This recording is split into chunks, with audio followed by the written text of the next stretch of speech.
تو آج غیر مقلدوں کے 6 نمبر آپ کو یاد کرا دیتے ہیں نا. ان کا جو علم ہوتا ہے وہ 6 نمبر میں ہوتا ہے سارا. سب سے پہلا نمبر کیا ہوتا ہے؟ وہ کہتے ہیں کہ سب سے پہلے جاتی تم نے سوال کرنا ہے، وہ نہ سوال کرے حنفی. تم نے سوال کرنا ہے کہ اس طرح کی آنے کس حدیث میں ہے؟ جی سنا حدیث. اس طرح کا قلم کس حدیث میں ہے؟ یوں ہاتھ رکھ کے بیٹھنا کس حدیث میں ہے؟ جاتے یہ سوال کرنا ہے اور سوال شروع کر دو. اس طرح کی ٹیپ کسی حدیث میں ہے؟ سناؤ. اب یہ پہلا نمبر ہوتا ہے. وہ ڈرتے ہیں کہ ہم سے کوئی حدیث نہ پوچھے، اس لیے ان کو پہلے ہوتا ہے کہ تم نے جا کے سوال کا شروع کر دینا ہے. اس طرح کی ٹوپی حدیث میں ہے. اب اس سوال کرنے کے لیے کسی علم کی ضرورت نہیں. آپ 5-6 سال کے بچے کو بھیج دیں ڈاکٹر کی دکان پر، انگلی ہٹ جائے گی ڈیرو بیان کس حدیث میں ہے جی، یہ سلفا ڈائزین کس حدیث میں ہے جی، کچھ نہیں ہے نا. تو یہ ان کا پہلا نمبر ہوتا ہے. اب ایک سوال کرے گا، پیچھے 2 پیپا بجانے والے ہوتے ہیں، کوئی حدیث نہیں آئی، کوئی حدیث نہیں آئی، کوئی حدیث نہیں. پیچھے ایک اور آ جائے گا، جی حدیث کہاں سے ہے؟ ساری عمر فقہ پڑھتے ہیں، حدیث آئے کہاں سے؟ ساری عمر فقہ پڑھتے ہیں. تو یہ پہلا نمبر ہے. شاگردوں نے کہا کہ استاد جی تو آپ نے ایسی بات بتائی، نہ کسی کو میں کھڑے ہونے دوں گا نہ بیٹھنے دوں گا. کوئی کھڑا ہوگا تو اس طرح کھڑا ہونا کس حدیث میں ہے؟ اس طرح بیٹھنا کس حدیث میں ہے؟ لیکن ایک بات سے میں ڈر بھی رہا ہوں دل میں، کہتا ہے کیا آخر میں بھی میرے پاس بھی کوئی چیز ہوگی، کوئی کام کروں گا تو وہ پوچھیں گے کہ یہ کس حدیث میں ہے. پھر ہم پوچھ سکتے ہیں نا کہ دوسرا نمبر یاد کر لو. کیا کہ جب کوئی تجھ سے پوچھے کہ کس حدیث میں ہے تو فوراً کہو کس حدیث میں منع ہے، کس حدیث میں. اب یہ بھی بوجھ اس پر ڈالنا ہے کہ منع کی حدیث بھی وہی دکھائے. اس کے بعد پورے علاقے میں شور بچانا ہے کہ دیکھو جی ایک کام کے کرنے کی حدیث مانگی تھی، ایک کے منع کی، نہ کرنے کی آئی ہے نہ منع کی آئی. یہ آئے کہاں سے؟ فقہ تو پڑھتے ہیں ساری عمر، حدیث تو پڑھتے ہی نہیں. کتنے نمبر ہوگا؟ 2. اس نے کہا کہ یہ بھی بہت اچھی بات ہے.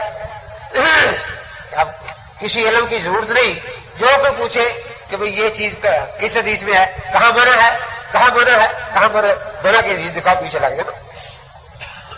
کہ اگر کوئی کتاب حدیث کے لے کر آ جائے اور اس نے حدیث نکال کے دکھائے کہ دیکھو یہ حدیث ہے اور تمہارا عمل اس پر نہیں، یہ اس کے خلاف ہے، پھر کیا کروں؟ کہ تیسرا نمبر یاد کر لو کہ وہ کیا کہ جس طرح شیعہ 1,00,000 سے زیادہ صحابہ میں سے صرف 4-5 کو مانتے ہیں، ہم صرف 6 کتابیں مانتے ہیں، سیاست اور کو نہیں مانتے.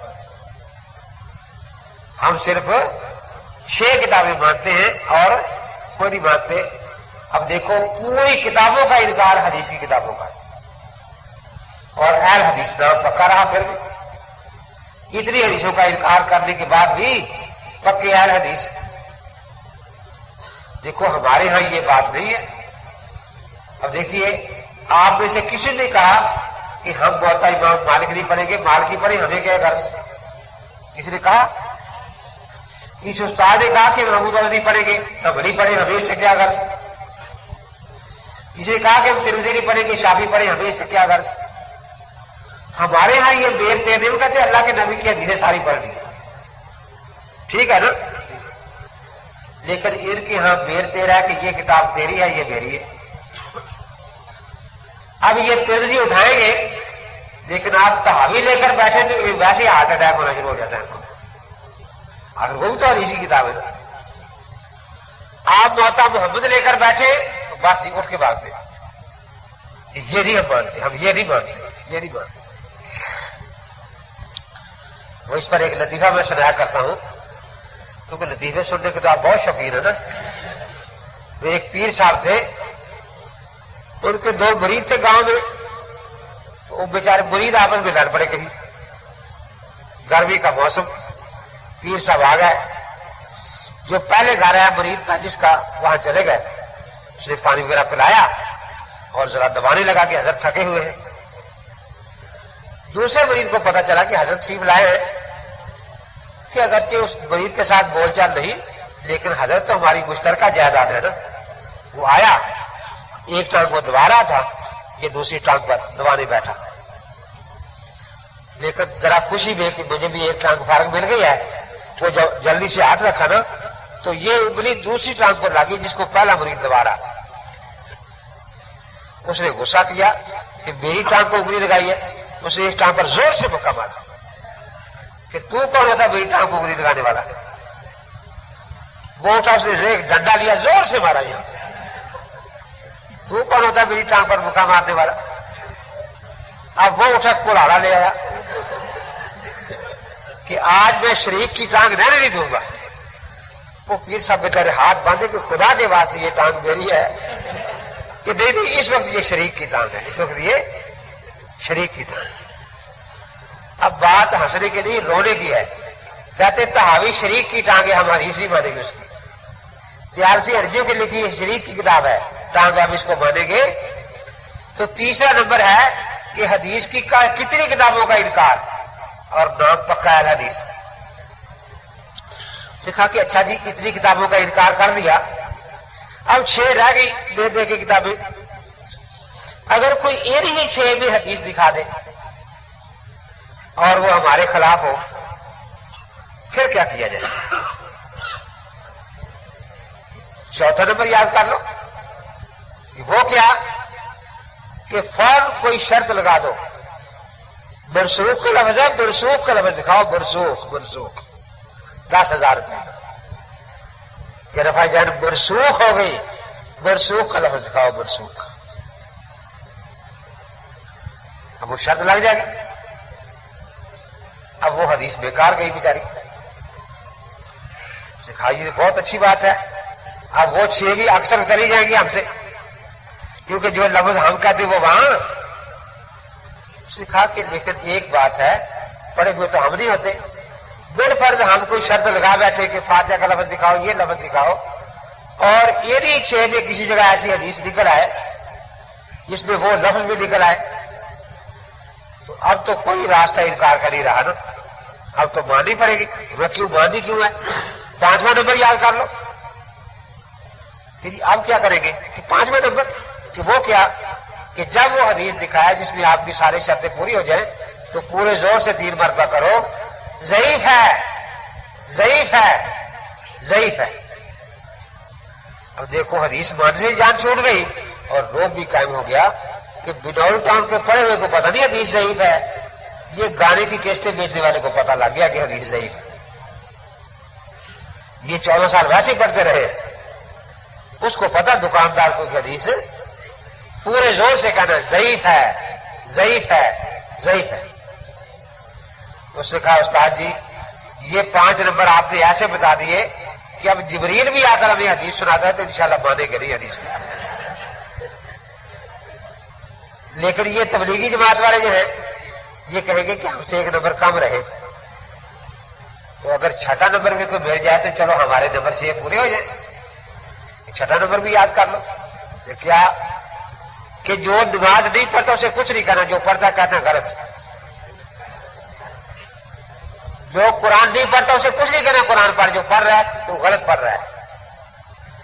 جو جمعہ پڑھنے نہیں آیا اس کو نہیں کہنا کہ تو نے غلطی کی. جو جمعہ پڑھ کے نکل رہا ہے غلط ہے تیرا جمعہ. جو جنازہ پڑھنے کے لیے آیا اس کو کچھ نہیں کہنا، لیکن جو جنازہ پڑھ رہا ہے غلط ہے، غلط ہے. اب یہ 6 نمبر ہو گئے. ان کے دکاندار کو بھی یہی 6 نمبر آتے ہیں اور شاہ ولی کو بھی یہی 6 نمبر آتے ہیں. اس سے زیادہ علم کسی کا نہیں ہوتا بیچاروں کا. اب وہ آ گئے تبلیغی جماعت والے ساتھیوں کی طرح نماز کے بعد کھڑے ہو گئے. بھائی کوئی مسئلہ پوچھنا ہو تو میں پڑھ کر آیا ہوں. لوگ حیران کہ پہلے بھی لڑکے جاتے تھے پڑھ کے آتے تھے لیکن اتنے تیز نہیں تھے. آخر بڑے لوگ بیٹھے ہیں، جب اس کی باری آئے گی اسے پوچھ لیا کریں. اس نے سمجھا کہ میرے ساتھ ناانصافی ہو رہی ہے. اور دوپہر کو لوگ چل ہوئے جوہری صاحب پھر اٹھ کے آپ کو پتا نہیں کیا بات ہے. اب میں حضرت کو مسئلہ پوچھنا تو پوچھ لیں. یار تیرے علم کو زنگ لگ رہا ہے، ابھی تو آیا کب ہے؟ اور حضرات بیٹھے ہیں. اس نے کہا کہ یہ تو قابو نہیں آتے، مسئلہ پوچھتے ہی نہیں، ان کے ساتھ تو کوئی نمبر استعمال کرنا چاہیے، اگر 6 نمبر سیکھ کر آئے ہوئے۔ اب یہ کھڑا ہو گیا صبح مدرسے کے سامنے، بچے اسکول والے نکلے قرآن پڑھ کے، ایک کو پکڑا، کون سا پارہ پڑھتے ہو؟ 5واں، سناؤ کلمہ لا الہ الا اللہ محمد رسول اللہ۔ غلط ہے۔ شام اس مدرسے کے سامنے جا کھڑا ہوا، پھر لڑکے کو بولا کون سا پارہ پڑھتے ہو؟ 15واں، سناؤ کلمہ لا الہ الا اللہ محمد رسول اللہ۔ غلط ہے۔ پورے علاقے میں شور ہو گیا کہ پہلے بھی لڑکے جاتے تھے پڑھ کے آ جاتے تھے، لیکن اب جو آدمی گیا ہے پڑھ کے لڑکا آیا ہے وہ زیادہ ہی پڑھ کے آیا ہے۔ 1400 سال والا کلمہ بھی غلط ہے، 14 سال والی نماز بھی غلط ہے، 14 سال والا جمعہ بھی غلط ہے، اور جنازہ بھی غلط ہے۔ اب کوئی پوچھے کہ اچھا صحیح کلمہ کیا ہے؟ مناظرہ کر لو، مناظرہ کر لو۔ صحیح کلمہ ہے لا الہ الا اللہ و محمد الرسول اللہ، و محمد رسول اللہ۔ بھائی یہ واؤ کا کیا ثبوت ہے؟ مناظرہ کر لو، مناظرہ طے ہو گیا۔ آخر تنگ آ کے یہ لوگ بھاگی بنیر سے بھاگے آ رہے ہیں، کہاں جا رہے ہیں؟ New town. کیا بات ہے؟ مناظرہ ہے۔ کس بات پر؟ وہ ایک مولوی صاحب آئے ہیں، اس نے کلمے میں واؤ ڈال دی ہے۔ واؤ بیماری بھی ہوتی ہے نا، پورے جسم میں درد شروع ہو جاتی ہے، واؤ کی بیماری۔ ری نہیں سمجھتے، کوئی زبان نہیں سمجھتے۔ اس نے کلمے میں واؤ ڈال دی ہے، اور سنی مسلمانوں نے واؤ نکالنی ہے تاکہ ری نکل جائے اور کلمہ تندرست ہو جائے۔ جب سارے جمع ہو گئے، ہاں بھائی دیکھو بات کوئی بھی نہیں، آپ میرے ساتھ ناانصافی کر رہے ہیں، آپ میرے ساتھ پر پگڑی باندھیں اور اعلان کریں کہ علاقے کا سب سے بڑا مفتی یہی ہے، ورنہ میں 6 نمبر پڑھ کے آیا ہوں۔ ابھی میں نے کلمے میں واؤ ڈالی، آپ سارے پریشان ہیں، پھر میں نے نماز میں واؤ ڈال دی ہے، پھر میں نے تو آئے واؤ ڈالنے کے پروگرام سے ہوں، اس لیے میں دین کے ایک ایک مسئلے میں واؤ ڈالوں گا، اور بہتر خیر اسی بھی ہے کہ مجھے اپنا استاد مان لو اور مفتی اعظم مان لو۔ تو یہ 6 نمبر ہوتے ہیں غیر مقلدین کے۔